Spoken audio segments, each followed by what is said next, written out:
On va accueillir pour débuter cet après-midi donc Julie Paternoster, avocate, qui va nous parler globalement de comment communiquer avec la justice. C'est un peu ça l'idée ? C'est l'idée, merci, Et docteur ben, de je vous France. laisse la parole. Eh bien, bonjour à tous. J'espère que vous êtes bien installés parce qu'on va parler de juridique quand même, toujours un petit peu difficile. Donc, le but de mon intervention, et d'ailleurs je remercie docteur Fauvet, docteur Bibrowski de m'avoir invité cet après-midi. Le but de mon intervention, c'est d'attirer votre attention en tant que psychiatre sur la manière dont vous allez rédiger toute communication, tout certificat, tout adressage, en fait, tout courrier concernant vos patients à l'attention des patients ou du monde de la justice. Que vous puissiez avoir des billes pour faire au mieux et ne pas avoir de difficultés, on va dire, médico-légales ou juridiques par la suite, que ce soit pénal, civil ou disciplinaire. Voilà. Alors, sur cette journée psychiatrie-justice, évidemment, il était naturel et évident qu'il fallait aborder le sujet des relations médecins-magistrats. Mais on va aller un petit peu plus loin parce qu'on va partir du principe de base et du secret médical qui est votre secret professionnel à vous, médecins. Je vous propose de faire un petit focus sur ce point-là, puis d'aborder en fait les obligations, dérogations et en fait tous les moments de vie du parcours d'un médecin qui fera que, on va peut-être se poser la question d'aller au-delà du secret médical, en tout cas de se délier du secret médical. Et donc, on va repartir sur le secret médical tout d'abord. Est-ce que je ne fais pas de bêtises ? Mince. C'est parti. Et donc, je vous propose d'aborder ces points-là et peut-être, parce que ce sera plus simple, je pense, faire 5 minutes de questions peut-être à la fin, si cela vous va. Plutôt que des questions, en cours d'exposé, puisque de toute façon, ça ne va pas durer trop longtemps, je vous rassure. Alors, le secret médical. Bon, le secret médical, vous le connaissez tous, vous êtes médecin et ça fait partie du code de déontologie médicale, dans les premiers articles d'ailleurs, puisque c'est l'article 4 que vous avez ici. Alors, codifié aujourd'hui, je ne sais pas si vous le savez, mais le code de déontologie médicale est codifié dans le code de la santé publique, aux articles R4127- et ensuite article du code de déontologie médicale, donc ici le 4. Donc le secret médical, eh bien, ça reste un des piliers, finalement, de l'exercice de la médecine. Et j'ai envie de vous dire, si vous retenez quelque chose aujourd'hui, c'est bien celui-là, c'est d'abord secret médical. Après, je me pose la question de savoir si je peux faire quelque chose, mais d'abord, je pense qu'effectivement, il faut avoir à l'esprit, c'est un devoir du médecin. Et le secret médical, même si nous avons de plus en plus d'obligations, de dérogations, par la justice, notamment par la loi, notamment, eh bien, ça reste quand même, pour moi, un devoir général et absolu du médecin. Alors, bien sûr, c'est une tradition ancienne. Je pense que vous avez tous entendu au cours de votre parcours qu'il n'y a pas de soins sans confidence, qu'il n'y a pas de confidence sans confiance et pas de confiance sans secret, d'où l'instauration à la fois intérêt public et privé, finalement, du secret médical. Ah oui, la loi Kouchner, la loi de 2002, est venue également préciser à l'article L 1110-4 du Code de la santé publique le secret médical. Et je voulais insister sur ce point, c'est que le secret médical, eh bien, son contenu est également absolu, en fait. C'est ce qu'il faut retenir. C'est-à-dire que le patient, il a le droit au respect de sa vie privée et du secret des informations le concernant. C'est-à-dire toutes les informations.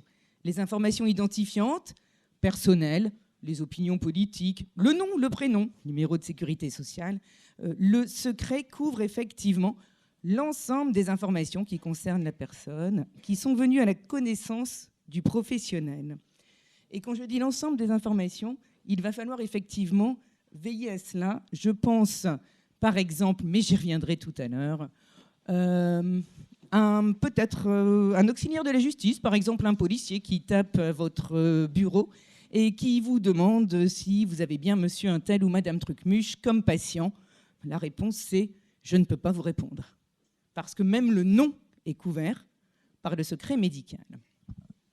Alors, conséquences, eh bien, notamment, vous devez faire attention, c'est une des premières conséquences, à ce que toutes les personnes qui vous assistent veillent également à respecter ce secret médical. C'est-à-dire qu'il faut les former et surveiller, finalement, veiller à ce que chacun fasse attention au secret médical.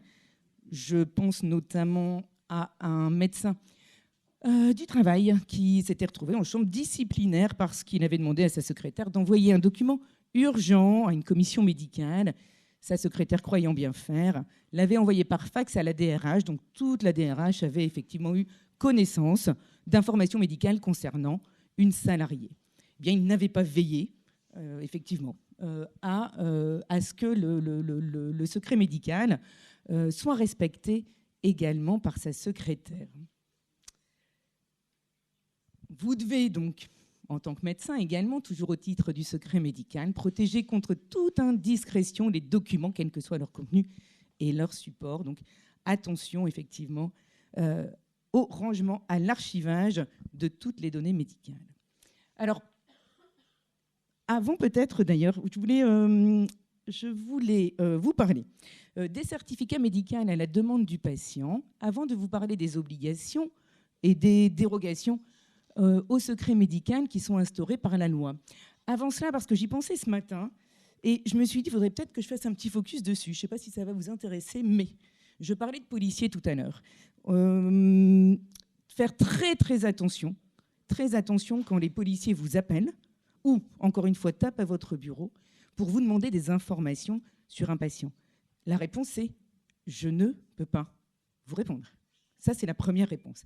Deux cas en matière d'enquête où, effectivement, vous pouvez être amené à vous délier du secret médical. La première, ce serait une réquisition pour aller consulter un patient en garde à vue ou une réquisition pour faire une prise de sang dans le cadre d'un accident de circulation. Alors, ce sont des choses qui, il faut le savoir, à Lille, arrivent très peu souvent parce qu'en fait, la permanence des soins s'est organisée pour qu'il y ait des médecins qui s'occupent de tout cela. Donc, normalement, on ne devrait pas faire appel à vous pour cela. Mais sachez-le, ça, c'est des obligations que vous devez répondre, effectivement, à ce type de réquisition. On vous demande un dossier médical, c'est non. La seule possibilité qu'on vienne chez vous, ça va être, pour la saisie du dossier médical, ça va être sur demande d'un magistrat, que ce soit un procureur ou que ce soit un juge d'instruction. Mais vous le saurez assez vite, car il y a une procédure toute particulière qui fait qu'il y a un rendez-vous au cabinet médical avec un conseiller du Conseil de l'ordre de votre ordre, du Conseil départemental du Nord, de l'ordre des médecins, pour le coup. Il peut y avoir également, dernier cas, des perquisitions, mais ça va être la même chose, c'est-à-dire personne ne rentre, on est bien d'accord, dans votre cabinet. Mais sur décision d'un procureur ou d'un magistrat instructeur, il est effectivement possible, pareil, avec un médecin conseiller ordinal, d'organiser une perquisition au cabinet. Voilà, ça c'est vraiment les éléments qu'il faut retenir. Je dis toujours, un policier vous appelle, vous dites non. Et en même temps, vous savez, il vaut mieux dire non et se rattraper par la suite plutôt que de faire une bêtise en sens inverse. Alors, sur la rédaction, des certificats médicaux, le secret, je pense que vous l'avez tous entendu, n'est pas opposable au patient. Au contraire même, un médecin doit l'information nécessaire et doit même, et ce n'est pas moi qui le dis, c'est l'article 16 du Code de déontologie médicale, doit même, ça fait partie de ses obligations, le médecin doit faire des certificats pour son patient. Comment se rédige alors un certificat pour être conforme à vos obligations déontologiques et pénales? Eh bien, tout simplement, il faut, dans votre certificat que vous demande votre patient, ne faire que des constats médicaux. Il doit également, à chaque fois, être daté du jour. Je vous dis cela car on a encore énormément au Conseil de l'ordre, des médecins par exemple, des plaintes de patients et qui malheureusement vont en chambre disciplinaire, où les médecins, peut-être en allant vite ou parce qu'ils ne sont pas assez formés, eh bien, vont mettre dans un certificat des informations qui ne sont pas des constats médicaux. Ou par exemple, vont indiquer que madame est victime de violences conjugales. Ça, c'est le cas un peu classique. Et malheureusement, on en a encore. Et qu'effectivement, aujourd'hui, on constate qu'elle a des bleus à tel et tel endroit, des ecchymoses, etc. Eh bien, non, évidemment. Le fait qu'elle soit victime de violences conjugales, ce n'est pas un constat médical. Et 2, vous n'avez pas constaté vous-même a priori. Donc, faire très, très attention à la rédaction des certificats médicaux et toujours les dater du jour. Même chose. On a beaucoup de litiges, que ce soit en chambre disciplinaire ou au pénal, sur des arrêts de travail qualifiés accident du travail. Quand, effectivement, par exemple, un médecin va revoir un patient qu'il a placé en arrêt de travail pour maladie et qu'il va décider, quelques semaines après, de refaire un certificat pour le placer en accident de travail. Il faut faire très attention quand vous revoyez un patient, vous datez du jour. On a beaucoup de certificats antidatés. Faire très attention à cela. Donc, à retenir, c'est ça, des constats médicaux uniquement, et tout doit être daté du jour. Alors, pourquoi on parle de faire très attention, et très attention effectivement au secret médical, qui encore une fois est général et absolu? C'est parce que le Code pénal vient dire que la révélation d'une info à caractère secret est punie d'1 an d'emprisonnement et de 15 000 € d'amende. Et vous l'aurez compris, il n'y a pas que des sanctions pénales en cas de violation du secret médical. Il y a également des sanctions disciplinaires. Vous pouvez être convoqué devant votre conseil de l'ordre. Alors, si vous exercez un titre libéral, une simple plainte d'un patient va suffire. Si vous exercez une mission de service public parce que vous êtes en centre hospitalier, en établissement de santé public, il faut qu'il y ait le conseil de l'ordre ou le procureur qui s'associe à la plainte. C'est un peu moins courant quand même. Mais faire très, très attention effectivement au secret médical. J'ai même envie de vous dire que vous pourriez vous retrouver devant les juridictions civiles si lors d'un certificat médical, vous avez, par maladresse, dévoilé du secret médical et que ça a causé un préjudice à quelqu'un, vous pourriez vous retrouver devant les juridictions civiles également. Donc, faire très, très attention. Sur les dérogations, je vous parlais d'obligations, de dérogations, on va surtout parler d'obligations d'ailleurs, ou de permissions, mais surtout d'obligations. On a les obligations imposées par la loi, je vais les passer très vite. Déclaration de décès, ou s'il y a beaucoup de psychiatres dans la salle, évidemment, vous connaissez les certificats d'admission et de renouvellement des mesures d'hospitalisation sans consentement. Quelles sont les dérogations qui existent dans le droit positif, je veux dire vraiment à l'heure d'aujourd'hui? Vous avez dû déjà entendre parler, informer la CRIP, la cellule de recueillement des infos préoccupantes, de fortes présomptions qu'un mineur est en danger. C'est quelque chose que vous pouvez faire et que vous pouvez faire sans l'accord des parents. Vous pouvez également informer le procureur des privations, sévices, maltraitances que vous pourriez constater sur un mineur qui vous ferait penser qu'il est victime d'un délit ou d'un crime, de violence, d'agression. Là, effectivement, il faut informer le procureur avec copie à la CRIP de vos suspicions. Vous pouvez également informer le procureur des états de suggestion psychologique ou physique entraînant une altération grave de la santé de votre patient. Toujours sans accord du patient, effectivement. À chaque fois qu'on fait un signalement, le texte dit qu'il faut informer le patient que l'on a effectué un signalement. Sauf pour les mineurs, quand on pense qu'effectivement ce serait contre-productif et qu'il y aurait une réaction des parents.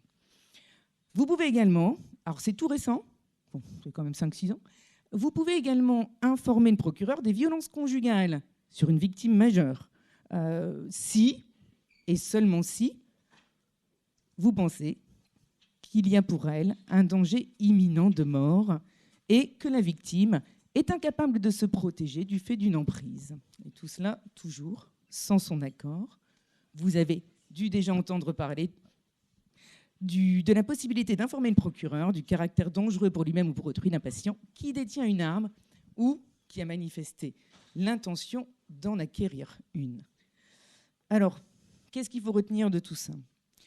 Toutes les possibilités d'informer le procureur deviennent des obligations lorsque un mineur est en danger immédiat ou lorsqu'un majeur vulnérable est en danger immédiat. Le majeur vulnérable, ça va être la personne qui est porteuse d'un handicap, ça va être la personne qui est un handicap d'ailleurs physique, handicap physiologique, psychiatrique, mental. Ça peut être la personne qui est enceinte, une femme enceinte. Voilà, ça, ce sont les personnes vulnérables qui sont particulièrement protégées. Et là, pour le coup, il y a obligation, lorsqu'il y a un danger immédiat pour la vie de la personne, de faire un signalement aussi au procureur. Ce qu'il faut retenir également, ce que je voulais vous dire, c'est qu'il faut vous faire confiance dans votre analyse. C'est-à-dire que vous devez analyser vous-même la situation. Et à chaque fois que vous vous posez la question d'un signalement, je dirais 2 choses. Première chose, est-ce que la personne pour laquelle je souhaite faire un signalement est d'accord déjà? Parce qu'on va s'efforcer d'obtenir son accord. Si elle est d'accord, j'ai envie de vous dire, ça fait toute une partie du travail en moins, c'est déjà énorme. Alors on y va. On fait le signalement avec son accord. On a même aujourd'hui, je vous en parlerai tout à l'heure, des fiches de signalement et des fiches de consentement pour le patient. Si la personne n'est pas d'accord, c'est là où effectivement il va falloir se demander si la personne est en danger immédiat ou si elle est victime de violences intrafamiliales, eh bien si elle est sous emprise. Et à ce moment-là, il faut savoir que nous avons, le Conseil de l'Ordre, le Conseil départemental de l'Ordre des médecins a signé une convention avec le parquet de Lille et différentes professions libérales d'ailleurs, pour mettre en place une adresse mail et des numéros de téléphone pour signaler.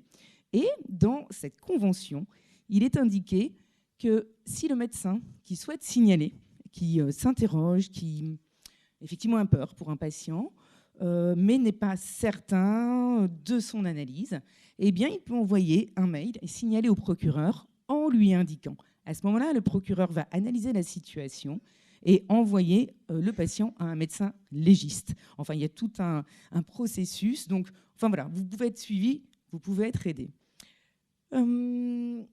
Oui, sur la rédaction des certificats, effectivement, lorsqu'on fait un signalement, ça doit être concis. Il ne doit y avoir, comme les certificats remis aux patients, que des constats médicaux, des faits précis. Il peut y avoir pour les enfants le contexte dans lequel vous vous êtes rendu compte qu'il y avait un danger pour le patient, pour le mineur. D'autres dérogations en matière d'injonction de soins, effectivement, eh bien, vous l'avez vu aujourd'hui et ce matin, c'est les soins pénalement ordonnés. Alors là, on a une légitimité effectivement du partage d'informations médicales dans le cadre de la procédure pénale. Il y a plusieurs types d'obligations. Si on est en obligation de soins, le médecin ne doit informer que du suivi de soins, c'est-à-dire que de la forme. Oui, formellement, est-ce que le patient vient à ses rendez-vous? Et oui, on arrête les rendez-vous parce que je ne donne plus de rendez-vous parce que le suivi est terminé. En revanche, lors des injonctions de soins, c'est là où vous avez dû voir ce matin que le médecin coordonnateur intervient, donc choisit un médecin traitant avec le patient, et à ce moment-là, on a effectivement accès à toute la procédure, aux expertises médicales, et le médecin traitant va devoir expliquer le suivi au médecin coordinateur et au magistrat. Donc, ce sera toujours uniquement de manière proportionnée et uniquement pour les informations qui sont nécessaires.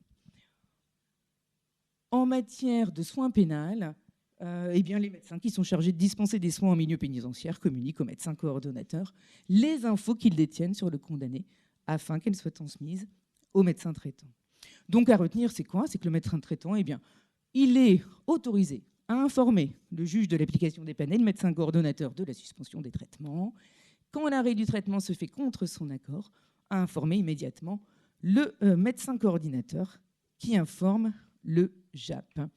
Informer également le JAP de toutes les difficultés rencontrées. Il faut savoir, vous en avez peut-être parlé avec M. Vézu ce matin, que en tant que médecin traitant et médecin coordinateur, vous avez accès à toutes les procédures et toutes les expertises, mais que le médecin traitant peut également demander lui-même une expertise au JAP.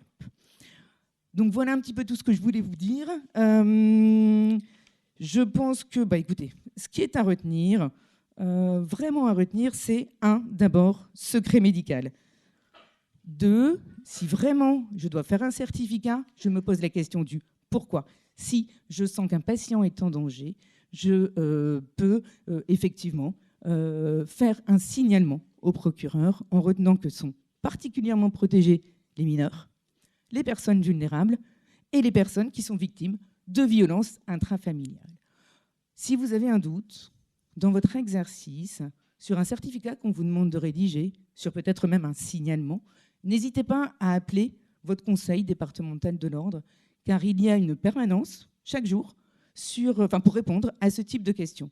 Et donc, en fait, le conseil vous accompagne tous les jours pour vous aider dans votre analyse, vous aider à faire les bons choix.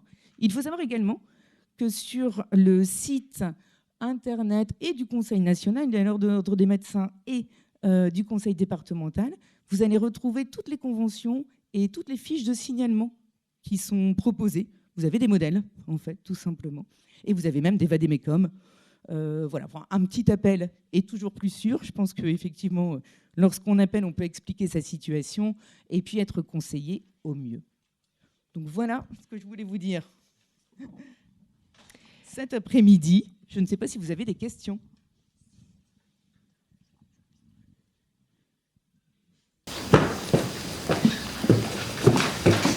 Je peux projeter la porte. Ça va. Qu'en est-il pour les psychologues? Les psychologues ne relèvent pas du secret médical du médecin. Les psychologues qui font justement un accompagnement avec le cas d'obligation de soins. Alors, dans le cadre d'une obligation de soins, même chose. Vous ne devez pas aborder le fond avec quiconque. Et après, par rapport en dehors de tout, est-ce qu'il y a un secret vraiment médical? Vous voulez dire un secret professionnel? Alors, pour moi, en fait, c'est un vrai parallélisme. C'est-à-dire que vous pouvez faire, en tant que psychologue, des certificats. J'ai même envie de vous dire, vous devez le faire pour vos patients qui vous le demandent. Alors, toujours remis en main propre et toujours noté dans leur dossier. Mais sur les constats que vous avez pu faire, le suivi, comment est votre patient, vous devez, à mon sens, comme les médecins, faire ce type de certificat, oui, tout à fait. Alors, moi, j'ai une petite question. Du coup, ce matin, on parlait en amélioration de coordination, soins, médecine-justice, peut-être établir des réunions entre les CMP, les SPIB, des choses comme ça. Au sein de ces rencontres, de quoi on aura le droit de parler? J'ai envie de dire de rien. Voilà. Je vous avais dit, première chose. Non, il faut faire très attention. Et alors, peut-être, je ne sais pas s'il y a d'autres questions, mais je me dis, j'ai peut-être aussi oublié de vous dire quelque chose. On a énormément de plaintes contre des médecins psychiatres ou pédopsychiatres, en fait, qui, très sincèrement, ont certainement voulu bien faire, ont fait un signalement, mais se sont trompés. Alors, je vais vous donner 2 cas. C'est 2 cas très récents qu'on a eus, et donc 2 médecins psychiatres qui ont été malheureusement condamnés par la chambre disciplinaire, mais une pédopsychiatre en fait qui fait un signalement à la CRIP et puis qui finalement remet copie de ce signalement à la maman, qu'elle sait être en instance de divorce et qu'elle sait ne pas vouloir que le papa voie les enfants. Donc elle fait un signalement et elle remet copie à la maman. Donc effectivement, le signalement, c'était très bien, mais il fallait s'arrêter là. On ne remet pas copie d'un signalement à l'une des parties. Autre cas très récent, il y en a même eu 2, je pense qu'il y en a une qui avait défrayé l'actualité puisque c'est allé jusqu'au Conseil d'État. Pareil, un psychiatre qui décide, un pédopsychiatre également, qui décide de faire un certificat sur l'état de l'enfant, qui souhaite faire un signalement, mais qui se trompe tout simplement de magistrat, qui ne vérifie pas et qui envoie le certificat au juge aux affaires familiales. Il y en a eu un au juge aux affaires familiales, l'autre au juge des enfants. Ce ne sont pas les juges qui sont destinataires des signalements. Surtout, attention aux bons interlocuteurs. Oui, vous pouvez faire des signalements et non, vous ne serez pas poursuivi ni civilement, ni pénalement, ni disciplinairement, mais si vous restez bien, effectivement, dans les cas prévus par la loi. Et surtout, faites attention au bon interlocuteur. Encore une fois, toutes les explications, vous pouvez les trouver sur le site de votre ordre. Merci. Plus de questions? Si. Moi, merci pour le topo. Je voulais le repréciser justement, parce que quand on était dans le cadre des soins pénalement ordonnés dans la journée, c'est vrai que ce matin a été évoqué par exemple la question de arrêter les soins dans le cadre d'une obligation de soins. Alors, c'est vrai que l'injonction de soins, c'est très spécifique et ça a l'air d'être assez bien codifié dans les échanges avec le médecin coordonnateur. Pour autant, dans les obligations de soins standards, pré-sententielles ou post-sententielles, ça arrive très régulièrement et de plus en plus, enfin, en tout cas moi dans ma pratique ça devient très très fréquent, de soit ne pas donner suite du tout ou alors d'interrompre avant la fin de la période qui est... et donc dans ce cas-là, le patient directement ou le SPIP, directement ou par l'intermédiaire du patient, nous dit vous devez nous faire un document pour dire que on arrête le truc parce que sinon il va continuer à me demander des attestations et je vais avoir une révocation de mon sursis ou je sais pas quoi et je vais être incarcéré. Et du coup la question c'est quoi la forme de ce document qu'on remet au patient pour dire qu'on interrompt les soins et qu'on donne plus suite après. Alors justement, la forme. Qu'est-ce que vous faites, vous, docteur Bubrowski, dans ces cas-là? La forme, c'est justement, ça doit rester formel. C'est-à-dire, on ne donne plus de rendez-vous. On ne donne plus de rendez-vous aux patients. Vous faites comment? Moi, maintenant, j'écris ça. Et la question, c'est qu'effectivement, je fais un document au patient où j'écris je ne donnerai plus de nouveaux rendez-vous à monsieur machin, etc. Et c'est tout. Oui, voilà, et c'est exactement ce qu'il faut faire. Parce qu'effectivement, ce qui était attendu, et on avait eu des demandes des SPIP qui poussaient beaucoup en disant mais vous devez en dire plus. Et en particulier, il n'y a pas d'indication de prise en charge, par exemple, ou des choses comme ça. Mais c'est vrai que maintenant, je ne fais plus ça parce que j'ai déjà retrouvé des documents qui revenaient dans d'autres procédures. Ou des qui revenaient dans ça. Les procédures pénales, parce que la personne va certainement revenir devant les tribunaux, puis qu'elle va effectivement être faire à nouveau l'objet peut-être d'une obligation de soins, et on retrouvera tout son dossier médical. Oui. Alors, vous n'êtes pas expert, et dans l'obligation de soins, effectivement, c'est formel, c'est tout. Monsieur est venu à tel rendez-vous. Si attends, vous avez parlé de la pluie et du beau temps, parce que finalement, dans les obligations de soins, vous avez tout et n'importe quoi. Je pense aujourd'hui, je ne sais pas si vous en faites, mais les magistrats, ils s'en servent à tout va. Et comme vous dites d'ailleurs en pré-sententiel, en sententiel, pour prévenir une sortie, il y a des obligations de soins, mais dans tous les sens. Et quelquefois, ça ne relève pas vraiment de soins psychologiques ou psychiatriques, finalement. Hein. Donc, quand on voit la personne une fois... 2 fois, c'est tout. On ne donnera plus d'autres rendez-vous. C'est effectivement, ça doit être assez courant. Mais vous n'êtes pas expert, effectivement. Il ne doit pas y avoir une notion de fond, effectivement, à chaque fois que vous faites un certificat dans les obligations de soins.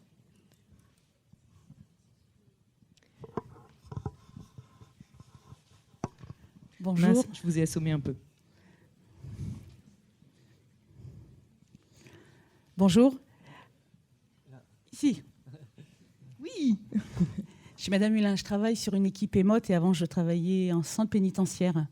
Moi j'ai une question à vous poser. Quand on a un patient que l'on suit, dont on connaît les obligations et les interdictions, il a par exemple, je sais pas, interdiction de s'approcher d'enfants, et qu'il nous dit, lors d'un entretien, qu'il s'est approché d'une école et qu'il tourne. On fait quoi? On le signale? Vous êtes dans quel cadre, vous me dites? Émote. Non, mais du coup, vous le suivez pour une obligation de soins? Nous, on le voit dans le cadre d'un... Alors, nous, on ne fait pas que le suivre, c'est pas nous qui suivons, mais nous, on les voit après la sortie de détention pendant au moins 6 mois. Et donc, on les voit en entretien. Et l'après, voilà, c'est pour éviter... Mais du coup, qui est décidé par qui? Alors, les patients que l'on voit sont de la prison de Laon ou de Château, et ce sont des gens avec des profils complexes, maladies psy, avec souvent des addictions qui vont avec. Et nous, en fait, on coordonne, on fait la liaison pour éviter la rechute et la récidive. Mais donc, vous n'intervenez pas dans le cadre d'un parcours de justice? Alors, on les voit avant la détention et on les voit encore pendant 6 mois après aussi. C'est un suivi ambulatoire, mais hors finalement injonction de justice. Voilà. Et pendant un entretien, il nous dit qu'il ne respecte pas et qu'il s'approche des écoles, par exemple, alors qu'il est interdit de s'approcher de mineurs. On fait quoi ? Pour moi, là, vous ne rentrez pas du tout dans le cadre d'un signalement qui est permis, ni obligatoire. Donc, pour moi, rien. On ne fait rien. Non. À part discuter avec lui, non. Non, vous ne pouvez pas faire de signalement. Et en détention, parce que j'ai travaillé en détention, quelqu'un qui... parce que j'ai eu le tour, bon, ça s'est réglé tout seul, heureusement, qui nous dit 2 mois avant sa sortie, de toute façon, moi, quand je sors, je vais m'en prendre à tel surveillant, je vais tuer sa femme, ses enfants, mais c'est un truc qui dure, quoi. Et que plus on s'approche de la sortie, plus il tient ce genre de discours, plus il le maintient. Et on fait quoi ? Alors là, dans le discours que vous me dites, vous ne pouvez rien faire, vous ne pouvez pas faire de signalement. Il y a une seule chose, si vous vous souvenez, c'est s'il vous dit qu'il détient une arme ou qu'il a décidé d'en acquérir une pour commettre son crime, dire ou son délit ou son crime. Là, effectivement, signalement au procureur. Vous avez peut-être entendu d'ailleurs qu'il avait l'intention d'acquérir une arme. Oui. Voilà, donc signalement au procureur, effectivement. Là, vous pouvez. Là, vous rentrez dans le cadre légal. Merci. Merci Julie. On va s'arrêter là et poursuivre l'après-midi avec une question, et je pense d'autres débats. Finalement, les soins pénalement ordonnés, filière spécifique ou intégration dans les soins courants. Pour ce faire... Oh, pardon.